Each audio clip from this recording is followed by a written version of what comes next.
Le garçon pointa du doigt la cour de récréation et hurla « Rendez-moi ma sœur ». Quand ils creusèrent, une voix étrange retentit « Bonjour à tous. Profitez de ces instants de détente pendant que vous regardez ». La cour de Pine Grove Elementary reposait paisiblement dans un quartier résidentiel tranquille, en bordure de Springfield. Ce matin d'hiver-là, le ciel était épais de nuages gris, et un vent glacial sifflait à travers les branches nues, s'infiltrant dans les moindres interstices des fenêtres de la classe. Les enfants, à l'intérieur, regardaient au dehors à travers les vitres embuées, impatients que la récréation commence. Soudain, un cri fendit l'air. « Rendez-moi ma sœur !» Un garçon d'environ 6 ans, les cheveux en bataille, tout le corps couvert de boue, les pieds nus, craquelés et ensanglantés, surgit au milieu de la cour comme s'il sortait d'un cauchemar. Il courait en pleurant, les larmes se mêlant à la boue sur ses joues, les lèvres violacées par le froid. Ses yeux étaient vides mais affolés par la terreur. « Rendez-moi ma sœur, s'il vous plaît. » Les élèves de CP et CE1 commencèrent à sortir de leur classe, s'arrêtant net à sa vue. Quelques filles reculèrent en murmurant « C'est qui ? Il a l'air fou. » James, un enseignant d'âge moyen, se précipita dans la cour, la voix ferme. « Et, qui es-tu ? Comment es-tu entré ici ?» Le garçon ne répondit pas. Il courut au centre de la cour et commença à creuser la terre humide près du grand sycomore avec ses petites mains. Le sang jaillit bientôt de ses doigts, ses ongles se brisant et s'arrachant. « Lucy est là. »« Mon Dieu, mais qu'est-ce qu'il a, ce gamin ?» murmura Catherine, une jeune enseignante. « Quelqu'un appelle la sécurité. » Derek, l'agent de sécurité de l'école, arriva par la porte d'entrée, le regard glacial. Il s'avança vers l'enfant et dit d'une voix lourde « Hé, gamin, lève-toi. Tu abîmes la propriété de l'école. » Mais le garçon ne releva pas la tête. Il continuait de gratter la terre, gémissant. « Je dois sauver ma sœur. Elle est enterrée ici. » Un groupe d'élèves de CE2 éclata de rire. L'un d'eux sortit son téléphone et commença à filmer. « On dirait qu'il est possédé », lança un garçon nommé Noah. « Mets ça sur TikTok », ajouta une fille nommée Sarah. Personne ne s'approcha. Personne ne lui demanda s'il avait froid, s'il avait mal. Il creusa jusqu'à l'épuisement, ses mains en sang, murmurant « Lucy, n'aie pas peur. » Puis, il s'effondra, les yeux roulant vers l'arrière, inconscient, son souffle à peine perceptible. Le bureau de sécurité de Pine Grove Elementary, à peine plus grand qu'une cuisine, accueillit le garçon recroquevillé sur une vieille chaise. Sa chemise était déchirée, ses pieds crasseux reposaient sur le carrelage glacé. Derek soupira et lui lança un chiffon. « Essuie-toi le visage. On dirait que tu viens de sortir d'une benne à ordures. » Le garçon ne bougea pas. « Comment tu t'appelles » aboya Derek. Le garçon ouvrit les yeux, la voix rauque. « Alex. »« Alex qui ? Aucun élève ici ne porte ce nom. » Catherine entra, téléphone en main. « J'ai appelé la police. Ils arrivent. » Aucune idée d'où vient ce gamin. Derek haussa les épaules. Probablement un gosse des rues. Ces mômes font souvent ce genre de conneries. Alex murmura comme une prière désespérée, en boucle, « Ma sœur s'appelle Lucy. » L'homme au chapeau noir. Il l'a enterrée. Catherine frissonna mais garda la voix ferme. « Arrête d'inventer. Ce n'est pas une scène de théâtre ici. » Derek ricana. Quel déchet a laissé entrer ce truc ? 10 minutes plus tard, 2 policiers arrivèrent. L'un, plus âgé, s'appelait Mark, l'autre, plus jeune, Michael. Mark observa Alex d'un regard rapide et fronça les sourcils. « C'est qui ce gamin ? » « Aucune idée, » répondit Derek. Il s'est évanoui dans la cour. Il marmonnait un truc à propos d'un enterrement. Michael s'agenouilla, la voix douce. « Comment tu t'appelles ? Tu te souviens d'où tu vis ? » « Je suis Lucy. Elle est enterrée. » L'homme en gris avec le chapeau noir. Mark secoua la tête et coupa. Encore un gosse instable. Abandonné par ses parents, sûrement. Alex sursauta. « Non, je ne suis pas fou. Je l'ai vu. Ma sœur est là-dessous. S'il vous plaît, creusez. » Michael regarda son collègue, incertain. Mark marmonna, « Ces gamins ont trop d'imagination. Tu te rappelles celui qui disait que sa mère avait été tuée ? Elle dormait dans un parc. » Michael soupira et se tourna vers Alex. Écoute, tu ne peux pas rester ici. Tu as de la famille. Mes parents sont partis. Il ne me reste que Lucie. Marc fit un geste de la main. Envoyez-le dans un foyer. Inutile de perdre notre temps. Derek ouvrit la porte et poussa la tête d'Alex légèrement. Dégage. Personne ne te croit. Le garçon, à peine capable de se tenir debout, jeta un dernier regard à la cour, où la terre restait retournée, teintée de sang. Lucie, n'aie pas peur. Je reviendrai. La porte claqua derrière lui. Pieds nus dans le froid mordant de l'hiver, Alex s'éloigna, laissant des traces de sang dans les flaques boueuses. À la grille de l'école, un groupe d'élèves s'attroupa autour d'un téléphone, repassant la vidéo. « Écoute, c'est là qu'il a crié Lucie. Trop flippant, non? Mes parents disent que c'est un fou, un sans-abri, dit l'un. Une fille nommée Emma murmura, je pense qu'il est juste très triste. Sarah ricana. Triste de quoi? Il est cinglé. Au loin, Alex fixait l'école à travers les barreaux en fer. Ses yeux tremblaient, éteints. Une fine pluie se mit à tomber. Il recula lentement dans l'ombre, laissant derrière lui les rires moqueurs, les regards curieux, et la cour où sa sœur ne se réveillerait jamais. La petite chambre du foyer Rosewood fut là où Alex fut conduit après avoir été expulsé de Pine Grove Elementary. Les murs blanchis à la chaux s'écaillaient, l'air empestait le moisi. Le garçon s'assit, recroquevillé sur le lit en métal, enveloppé dans une couverture râpée, les yeux écarquillés fixant le plafond. Une assistante sociale entra, une femme rondelette avec une permanente et un rouge à lèvres vif. « Quel est ton nom » demanda-t-elle d'un ton plat, indifférent. « Alex. »« Où sont tes parents ?»« Partis. »« PFF. » Encore un gosse jeté comme un déchet. Elle secoua la tête, griffonna quelque chose sur un formulaire, puis se tourna vers la jeune employée à ses côtés. « Martha, note ça. Pas de parents, instable, menteur. » L'école a confirmé qu'il n'était pas un ancien élève.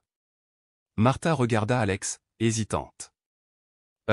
Je crois qu'il s'est peut-être vraiment passé quelque chose. Suzanne la coupa d'un geste. Tes nouvelles, encore naïves. Il y en a partout, des gamins comme ça. Toujours à délirer, à dire que leur sœur est enterrée. Un homme au chapeau noir. On dirait un film d'horreur. Martha se tut. Alex leva les yeux, tremblant. Vous pourriez aller à l'école?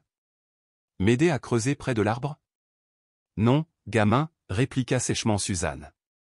Je ne suis pas la Croix-Rouge. Tu dois comprendre que mentir te mènera dans un centre plus sévère. Alex éclata en sanglots. Je mens pas, Lucie est vraiment là. Suzanne soupira, excédée.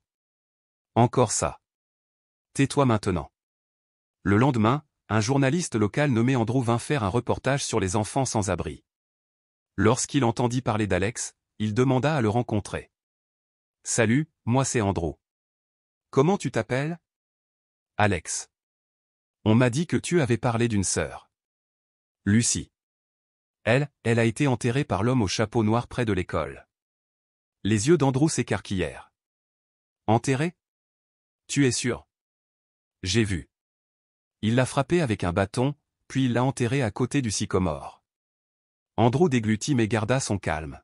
« Tu peux m'en dire plus? Quand c'est arrivé ?» Avant qu'Alex ne réponde, Suzanne s'interposa. « Désolé, monsieur le journaliste, mais le gamin invente. L'école et la police ont été contactés. Aucun signalement de personne disparue. Mais s'il décrit tout ça avec autant de détails. » Tenta Andrew. « Vous comptez écrire quoi? École primaire hantée?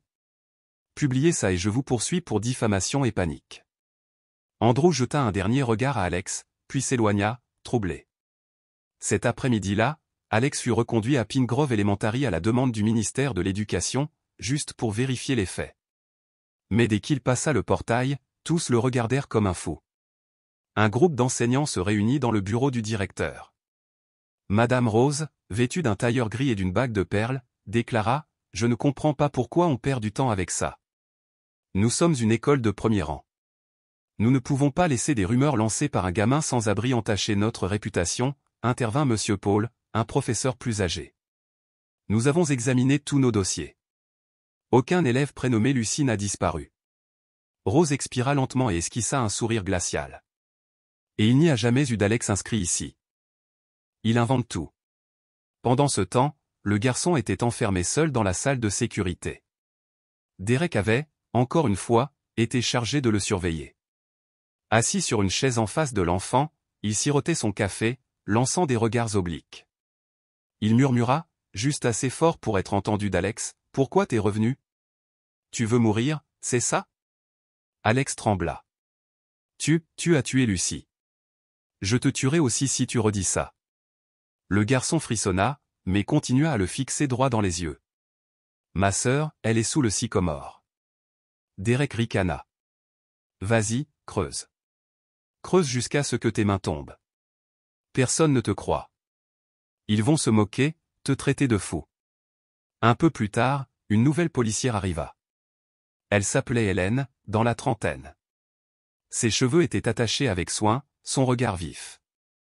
Elle entra dans la pièce, jeta un œil au garçon, puis se tourna vers Derek. « On m'a ordonné de réévaluer le témoignage de l'enfant.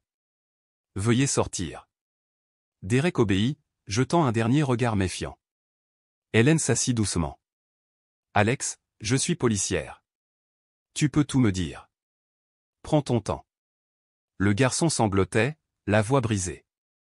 Il a dit qu'il avait des bonbons, il nous a emmenés dans un coin de la cour. » Hélène écoutait attentivement, notant chaque mot. Quand Alex en arriva au moment où il a frappé Lucie à la tête avec un bâton, sa main trembla légèrement. Avant qu'elle ne puisse continuer, Rose ouvrit brusquement la porte et lança sèchement. « Excusez-moi, mais ceci est une école, pas un commissariat. Si vous souhaitez enquêter, revenez avec un mandat en bonne et due forme. » Hélène fixa Rose avec intensité. « Je reviendrai. » Sur le chemin du retour vers le foyer, Alex passa devant une boulangerie. Il s'arrêta, le regard figé sur un pain dans la vitrine. Le boulanger, Monsieur Raymond, cria « Eh, dégage de là. Pas d'argent, pas le droit de regarder. » « Je fais que regarder. Les gosses de la rue comme toi, toujours en train de manigancer. » Les passants commencèrent à murmurer.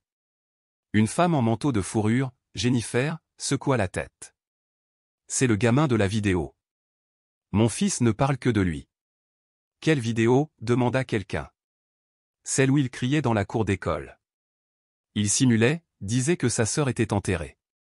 Juste un coup de buzz. » Alex sentit le monde vaciller.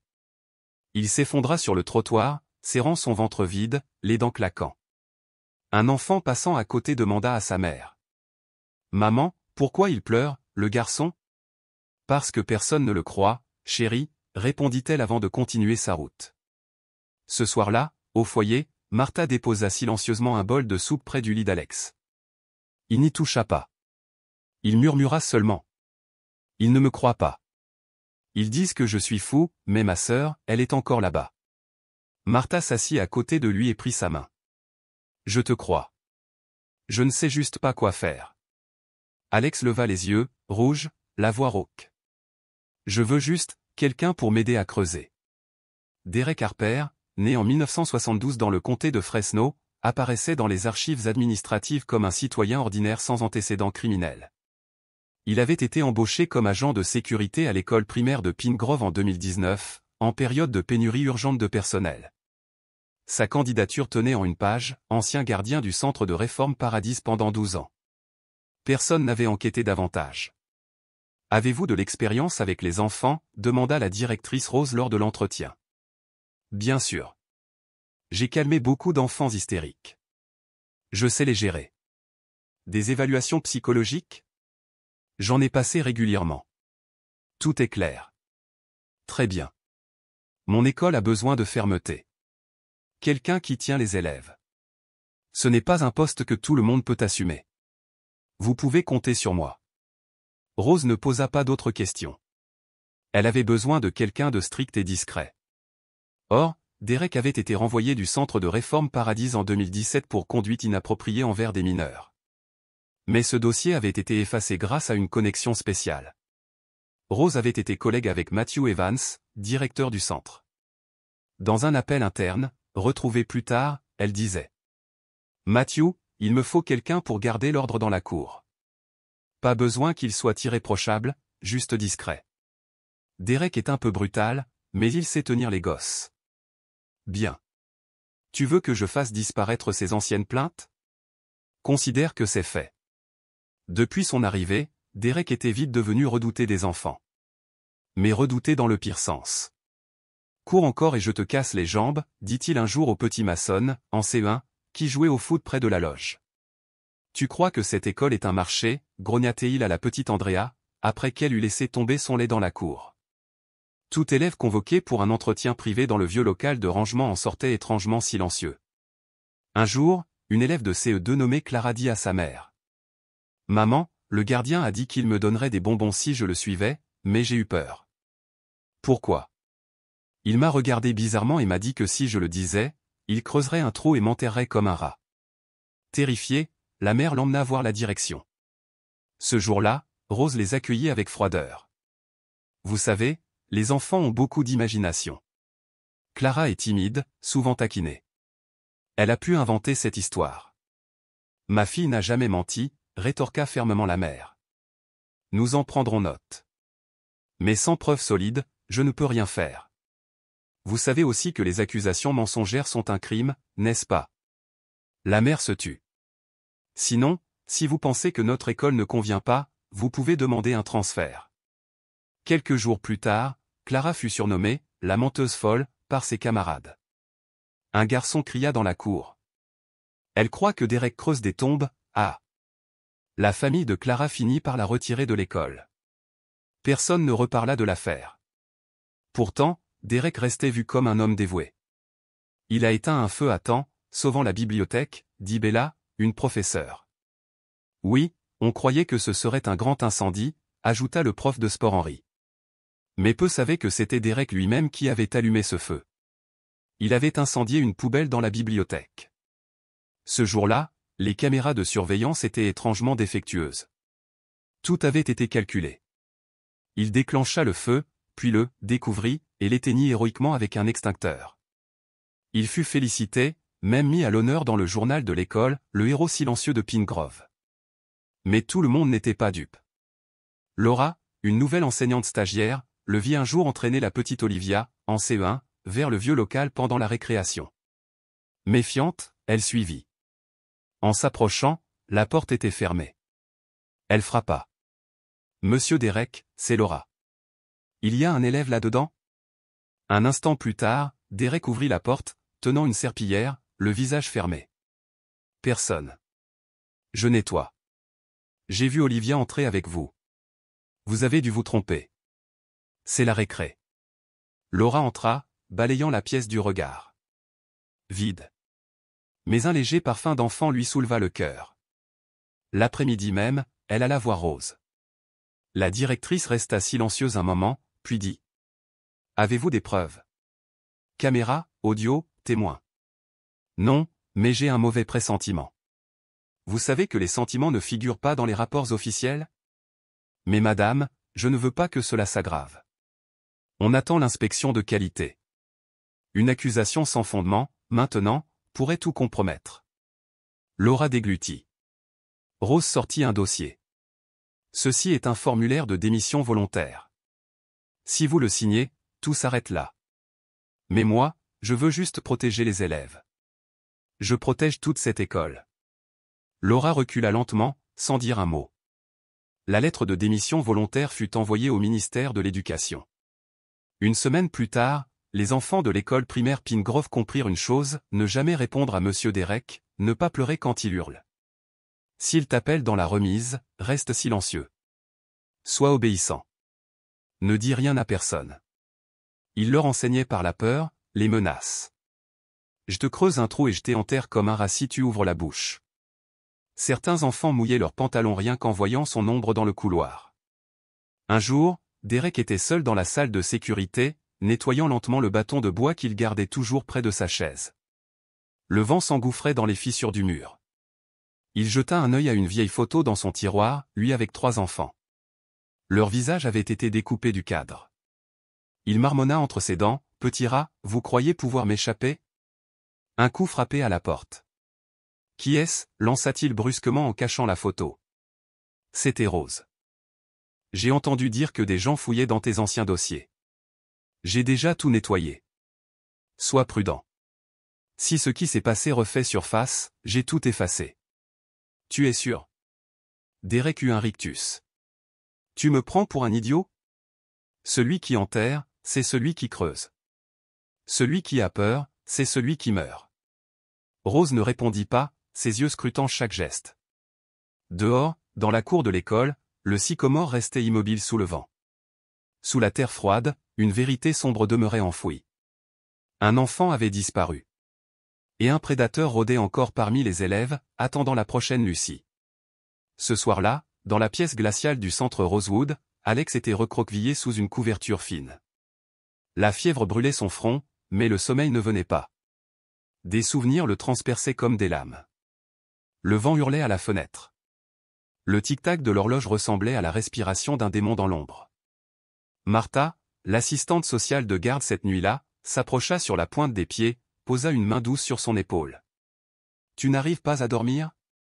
Alex ouvrit les yeux, les lèvres tremblantes. « Tu veux vraiment entendre ?» Martha hésita, puis s'assit doucement.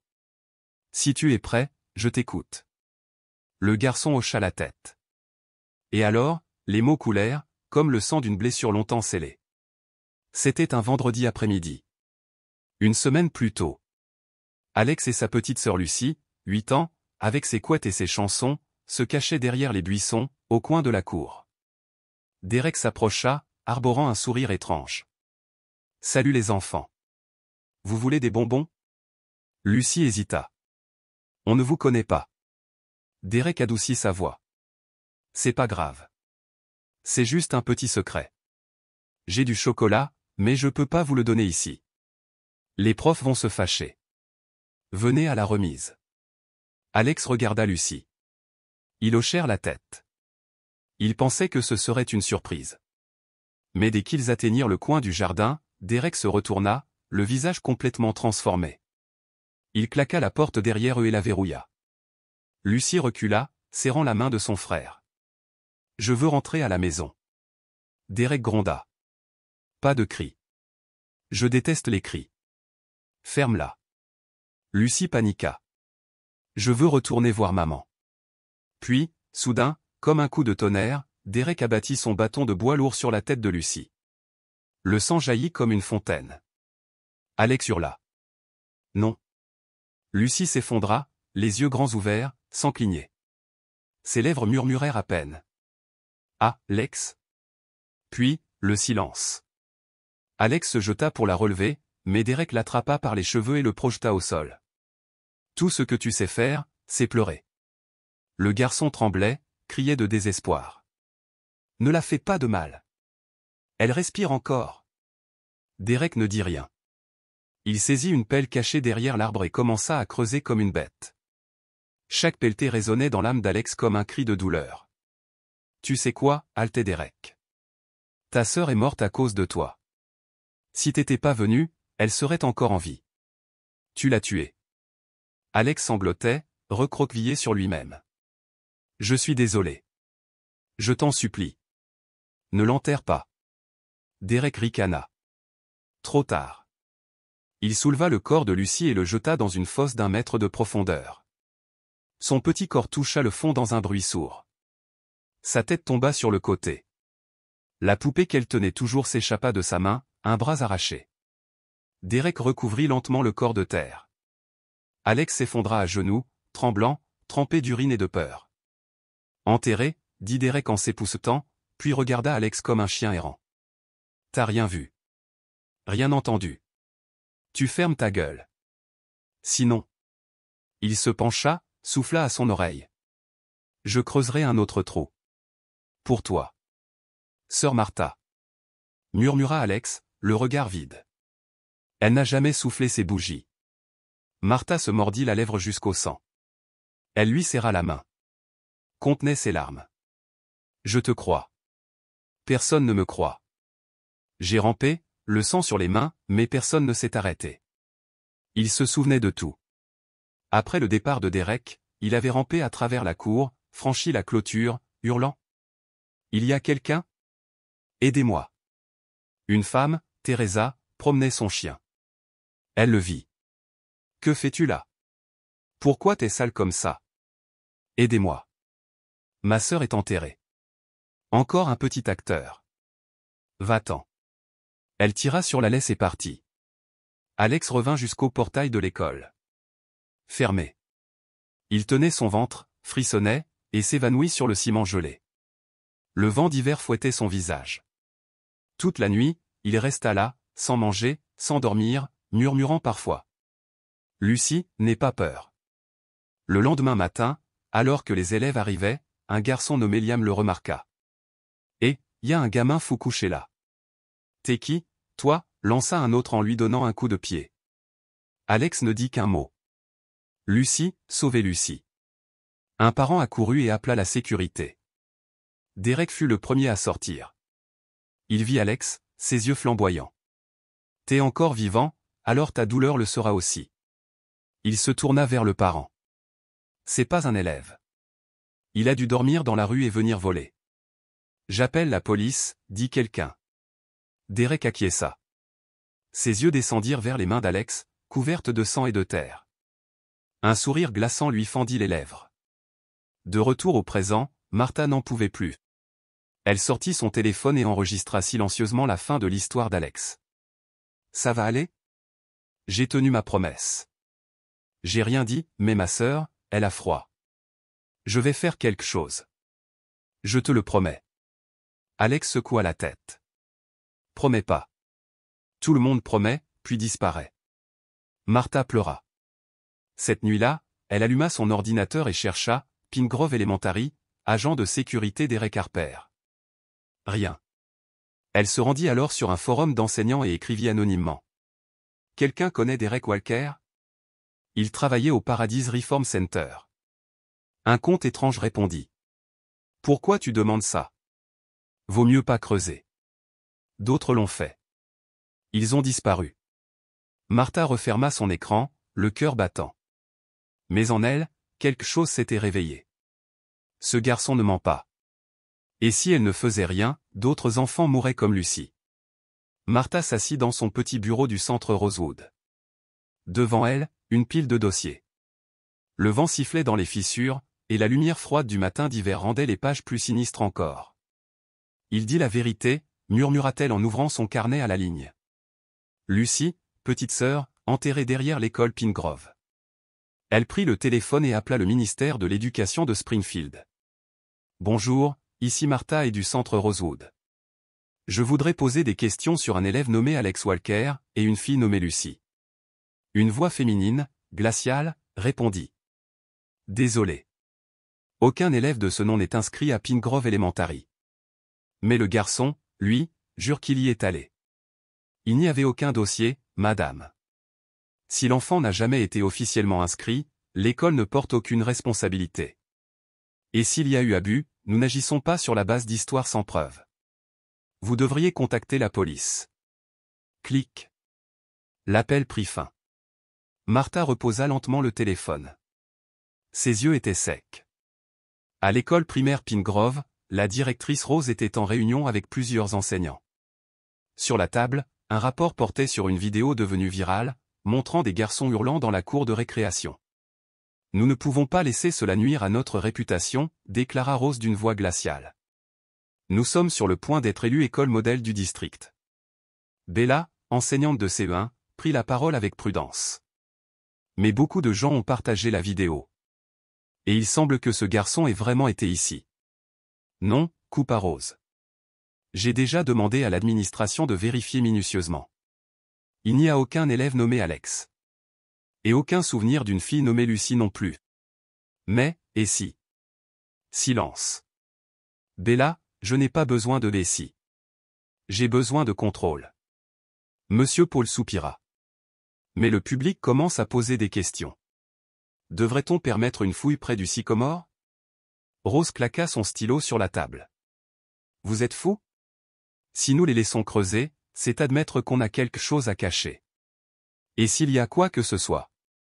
Je le répète, nous ne pouvons pas laisser un incident nuire à la réputation de l'école. C'est un ordre. Pendant ce temps, dans un café voisin, Martha rencontra une femme plus âgée, Laura, ancienne stagiaire contrainte de démissionner par Rose. C'est bien vous, Laura, demanda doucement Martha. Laura hocha la tête, serrant sa tasse de café à sans blanchir les jointures. J'enseignais autrefois à Pine Grove. Un jour, j'ai vu Derek emmener une petite fille dans l'abri à matériel. Vous l'avez signalé? Oui. Mais Rose m'a forcé à signer une démission volontaire. Sinon, elle menaçait d'envoyer des lettres anonymes à d'autres écoles pour ruiner ma carrière. Vous pourriez m'aider à témoigner. Une petite fille nommée Lucie est morte. La voix de Laura se brisa. Je sais. Je l'ai vue une fois. Des couettes, toujours en train de chanter. Puis elle a disparu. S'il vous plaît. Accepteriez-vous de dire cela à la police? Laura regarda par la fenêtre, où le vent agitait les pins. Oui. Il est temps. De retour dans le bureau de la directrice, Derek entra et ferma la porte derrière lui. Rose, en train d'empiler des documents, s'arrêta lorsqu'il parla. Laura est de retour. Je l'ai vue avec une assistante sociale. Rose releva la tête, ses yeux tranchants comme des lames. Elle remue le passé? On dirait bien. Nous ne pouvons pas laisser ça s'étendre. Tout doit rester enfoui. Derek s'assit, les bras croisés. Si je suis entraîné là-dedans, tu ne sortiras pas propre non plus. Rose émit un rire froid. Cela fait des années que je couvre tes secrets. Tu devrais être reconnaissant. Reconnaissant? J'ai bouché plus de trous pour cette école que tu ne peux en compter. Ça suffit, siffla Rose. Si tu continues à semer le chaos, je trouverai quelqu'un pour te remplacer. Derek se pencha en avant, sa voix basse. Vas-y, essaie. Au même moment, Jacob, un jeune journaliste du Castile Voice, examinait la vidéo virale du garçon criant. Il zooma sur l'enfant pieds nus, les mains couvertes de boue, hurlant « Rendez-moi ma sœur ». Jacob se tourna vers un collègue. Tu vois ça? Juste un gamin paumé. Non. Un désespéré. Il tapa Pine Grove Elementary et Derek Harper dans un moteur de recherche. Aucun résultat. Mais après avoir fouillé les anciens fichiers d'employés, Jacob découvrit que Derek avait travaillé au centre de redressement Paradise, d'où il avait été renvoyé. Il appela Martha, ayant retrouvé une ancienne publication qu'elle avait faite sur un forum d'enseignants. C'est bien Martha? Je suis Jacob, journaliste. J'ai des informations sur Derek. Allez-y. Son dossier a été supprimé, mais j'en ai une copie ancienne. Il y avait des allégations graves, comportements inappropriés avec des mineurs. Il faut qu'on se rencontre. Le lendemain, à une conférence du ministère de l'Éducation, Rose se tenait devant des centaines de directeurs et d'enseignants. À Pine Grove Elementary, la sécurité et l'éthique sont nos priorités absolues. Nous ne tolérons aucune forme d'inconduite. La salle applaudit vivement. Mais tout au fond, Jacob filmait. Les yeux rivés sur le faux sourire de Rose, il envoya un message à Martha. Prête? On va tout révéler. Cet après-midi-là, un homme nommé Monsieur Anthony aperçut un enfant recroquevillé sur un banc public, le visage couvert de bleu. Ça va, mon garçon?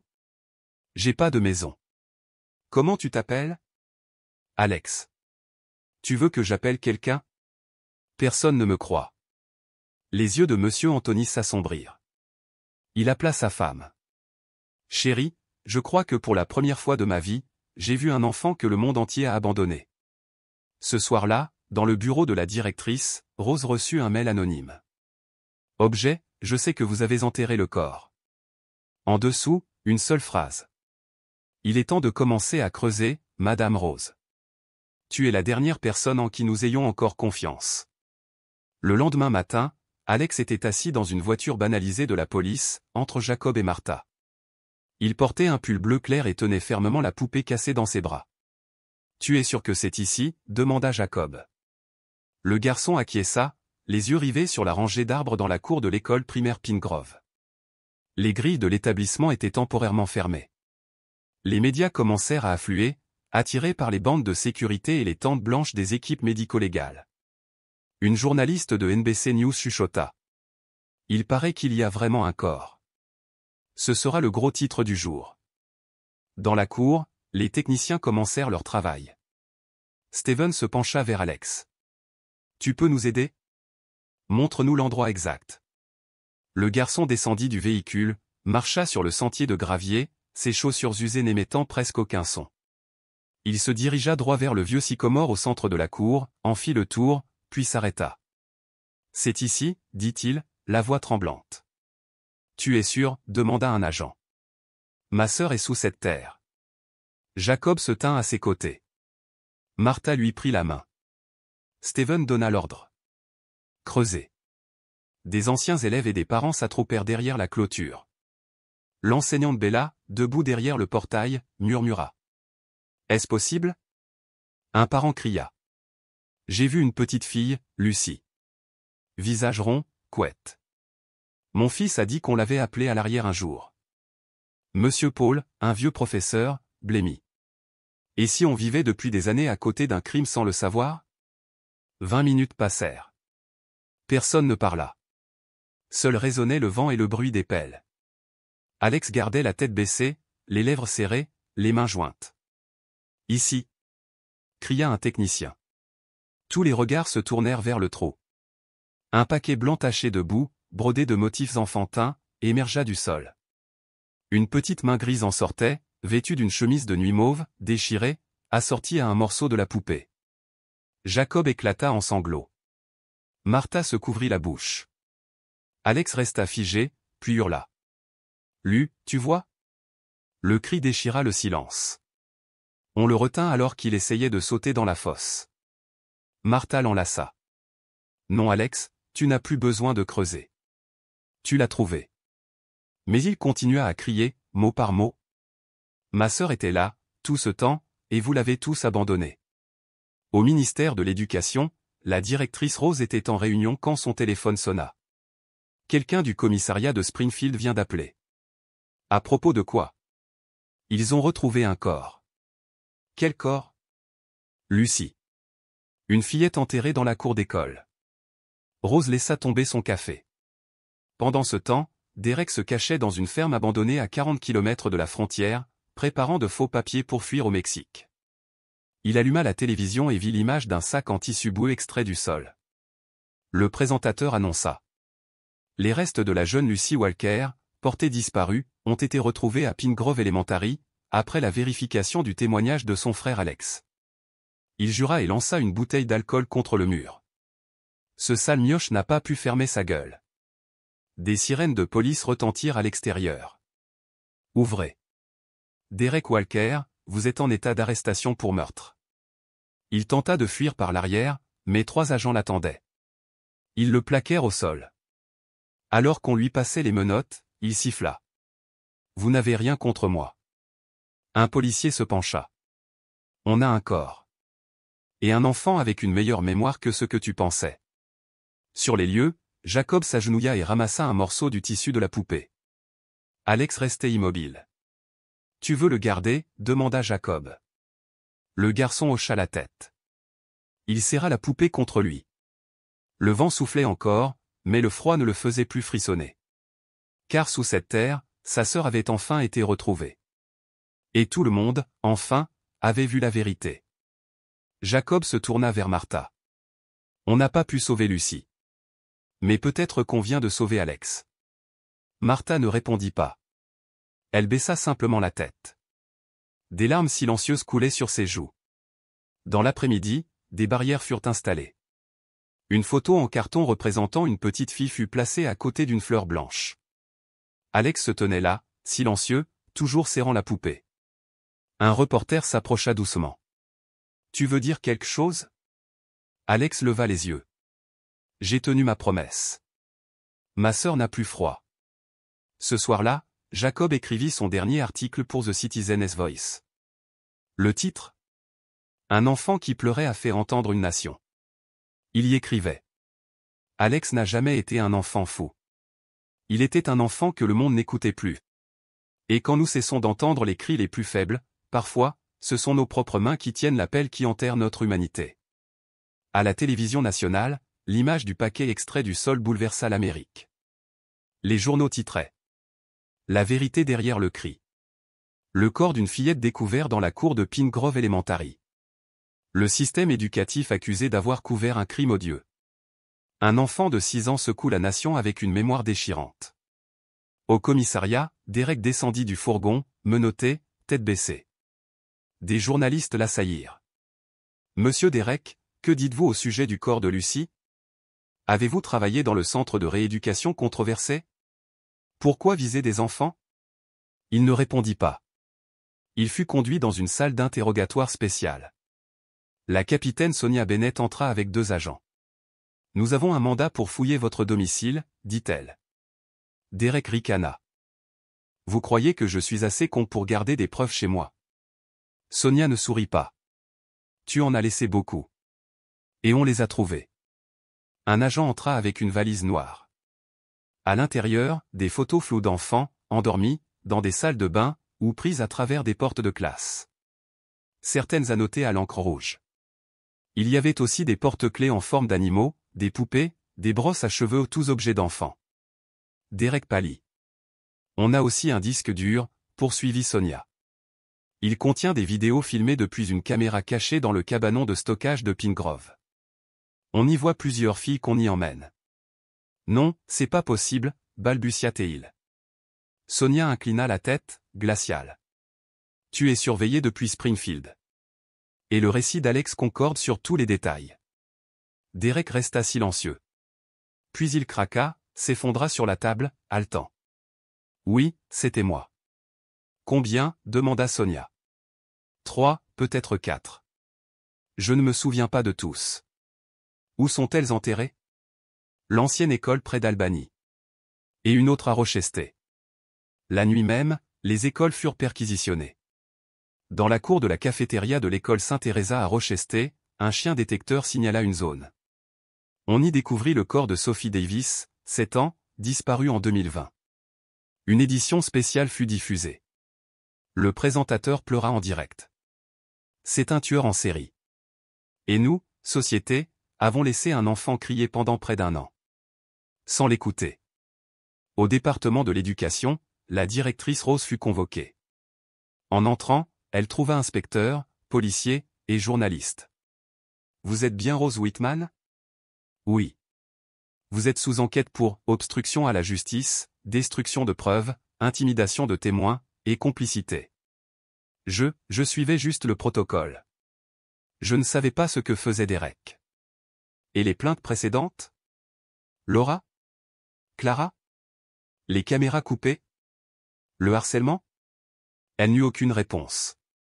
Un journaliste du New York Times leva la main. Souhaitez-vous présenter des excuses à la famille de Lucy Walker? Je n'ai jamais voulu de mal. L'inspecteur frappa la table. Vous avez permis qu'un enfant soit enterré dans une cour d'école. Et maintenant, le pays entier le sait. Rose fut suspendue, menottée et conduite au poste. Chez Jacob, Alex regardait en silence Derek être emmené. Martha entra avec 2 chocolats chauds. Tu as froid? Non. Ils l'ont arrêté. Et la directrice aussi. Elle sera jugée. Alex hésita. Est-ce qu'ils vont l'enterrer, elle aussi? Non, répondit Jacob. Mais elle vivra désormais avec tout ce qu'elle a contribué à enterrer. Ma sœur ne sera plus jamais enterrée seule, murmura Alex. Martha l'enlaça. Jacob se tenait tout près, les yeux pleins de feu. Une semaine plus tard, Jacob fut invité à la conférence nationale du journalisme. Il monta sur scène. Derrière lui, l'image d'un petit garçon tenant une poupée cassée. Le héros, ce n'est pas moi, dit Jacob. C'est un garçon de 6 ans. Un enfant qui n'a pas abandonné, même traité de fou, battu, affamé, moqué devant les caméras. Nous, adultes, journalistes, enseignants, responsables, devons baisser la tête. Car nous avons échoué à entendre le cri d'un enfant. La salle se leva, l'ovation dura de longues minutes.